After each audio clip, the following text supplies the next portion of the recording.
اللہ رب محمد صلی اللہ علیہ وسلم نحن عباد محمد صلی اللہ علیہ وسلم اللہم رب اشرح لی صدری ویسر لی امری واحلل عقدۃ من لسانی یفقہوا قولی بسم اللہ الرحمن الرحیم ولو طلقت قبل وطی فنصف الاخص اجماعا، اور اگر طلاق دے دی گئی وطی سے پہلے، ولو طلقت کے نیچے لکھا ہے اے فی الصورۃ المذکورہ، یعنی مذکورہ صورت میں۔ مذکورہ صورت کون سی؟ آپ نے اس سے پہلے پڑھا ہے وَإِن نَكَحَ بِهَذَا أَوْ بِهَذَا فَلَهَا مَهْرُ الْمِثْلِ إِنْ كَانَ بَيْنَهُمَا وَالْأَخَصُّ لَوْ دُونَهُ وَالْأَعْلَى لَوْ فَوْقَهُ۔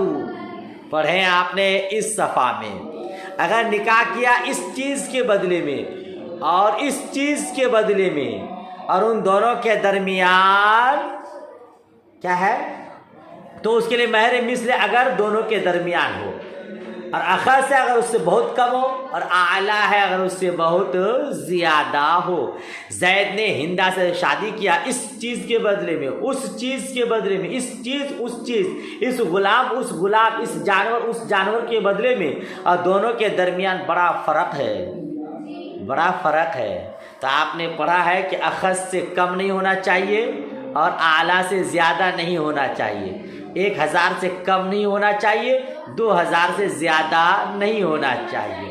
اب وطی سے پہلے طلاق دے دیا، وطی کے بعد دیا تو اخص والی چیز کم سے کم 1000، اور وطی سے پہلے طلاق دے دیا تو نصف مہر چونکہ واجب ہوتا ہے، فنصف الاخص، تو نصف اخص واجب ہوگا، کم قیمت والی شے کا نصف واجب ہوگا، اجماعاً بالاتفاق۔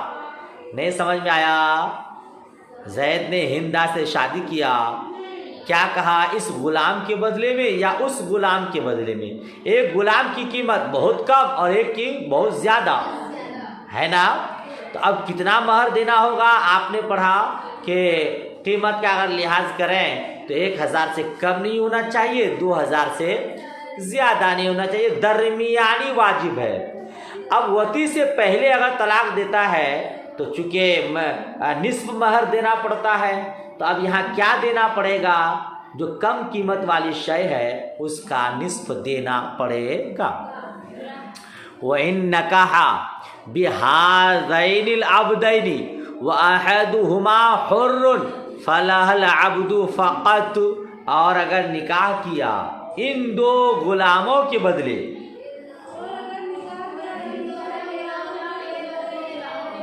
ان دو کا مطلب دو متعین غلاموں کے بدلے میں اشارہ کر دیا، ان دو متعین غلاموں کے بدلے، حالانکہ ان میں سے ایک آزاد ہے، حالانکہ ان میں سے ایک فَلَهَا الْعَبْدُ، تو غلام فقط، تو اس کے لیے صرف غلام ہے، تو اس کے لیے صرف یعنی مہر میں وہ صرف غلام پائے گی، ٹھیک ہے۔ ان ساوا عشرتن، اگر کس کے برابر ہو؟ 10 درہم کے برابر ہو، اگر 10 درہم کے، اگر غلام کی قیمت 10 درہم کے برابر ہے تو صرف ایک غلام وہ مہر میں دے گا، کیونکہ آزاد مہر میں مقرر نہیں ہوتا ہے۔ سمجھ شریف میں بات آ گئی؟ ماشاءاللہ۔ آگے دیکھیے، وَإِنْ شَرَطَ الْبُكَارَةَ وَوَجَدَهَا سَيِّبًا لَازِمَهُ الْكُلُّ، اور اگر بکارت کی شرط لگائی، اگر نکاح میں بکارت کی شرط لگائی، یعنی یہ شرط لگائی کہ عورت باقرہ ہوگی، بکارت کی شرط لگائی یعنی نکاح میں یہ شرط لگائی کہ عورت باقرہ ہوگی، پھر اس کو سیبہ پایا، پھر اس کو تو کل مہر دینا پڑے گا، کل مہر دینا پڑے گا۔ ہاں ایسا نہیں کہ باقیرہ کی شرط تھی کہ باقیرہ ہوگی اب سیبہ ہو گئی تو نصف مہر دے گا، نہیں، بلکہ کل مہر دینا پڑے گا۔ سمجھ شریف میں بات آ گئی۔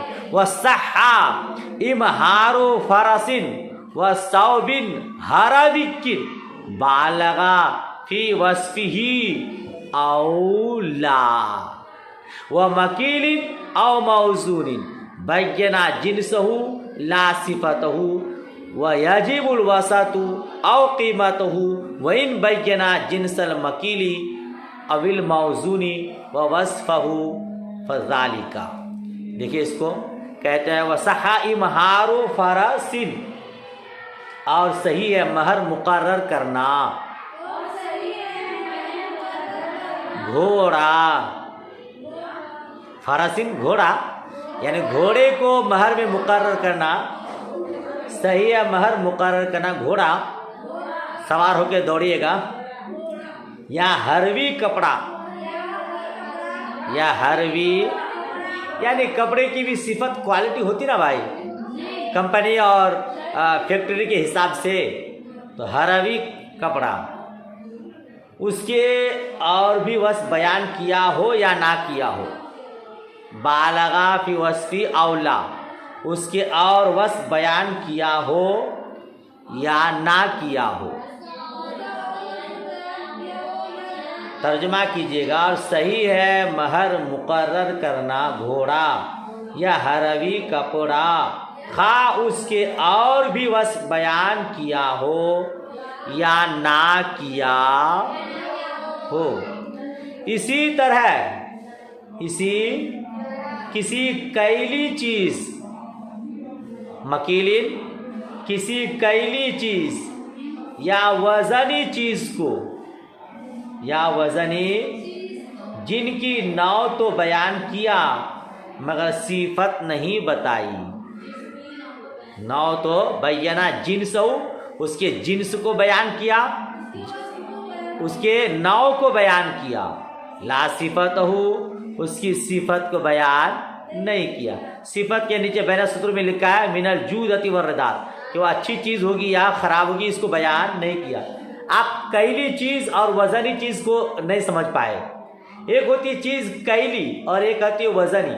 وزنی جو آپ ترازو میں ناپتے ہیں جی، اور کبھی جب آپ کھانا پکاتے ہیں تو آپ ترازو لا کر کے نہیں ناپتے ہیں کہ ایک آدمی کے لیے کتنا چاول دوں، بلکہ آپ کے چاول کی بالٹی میں برتن میں کوئی ایک گلاس ہوتا ہے، کوئی ایک وزن کرنے والا پیمانہ ہوتا ہے نا۔ آپ کتنا چاول پکاتے ہیں؟ کل تو ہم لوگ 3 آدمی تھے تو 2 گلاس چاول ڈالی تھی، آج 3 مہمان آ گئے تو 2 گلاس اور بڑھانا ہوگا۔ اس طرح آپ وزن کرتے ہیں، اسی کو کہتے ہیں کیلی چیز۔ سمجھ شریف میں بات آئی؟ ہمارے گاؤں دیہات میں جب دھان اور گیہوں کی مالش ہوتی ہے تو ترازو لا کر کے نہیں ناپتے ہیں، بلکہ ایک برتن ہوتا ہے، اسی برتن سے ناپ دیتے ہیں جی۔ تو کیا کہا؟ اسی طرح کسی کیلی چیز یا وزنی چیز کو جن کی نوع تو بیان کیا مگر صفت نہیں بتائی، تب بھی مہر صحیح ہو جائے گا۔ اس کو تھوڑا سمجھیے، صحّ إمْهَارُ فَرَسٍ، اس عبارت کو سمجھیے، اس عبارت کو تھوڑا سمجھیے، بہت لمبی گھنٹی لگائے چلے جا رہے ہیں۔ صحّ إمْهَارُ فَرَسٍ کشف الوقایہ میں ہے، کشف الوقایہ میں ہے، مہر مسمہ کی 3 قسمیں ہیں۔ مہر مسمہ کی، جس مہر کا تذکرہ کیا جائے، نام لیا جائے، وہ 3 قسموں پر ہے۔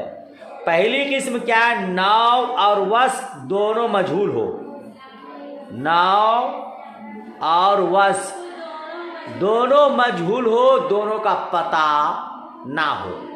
مثال کے طور پر نکاح کرے کسی ایک کپڑے یا چوپائے یا گھر پر، سنیے گا، نوع بھی مجہول ہو اور وصف بھی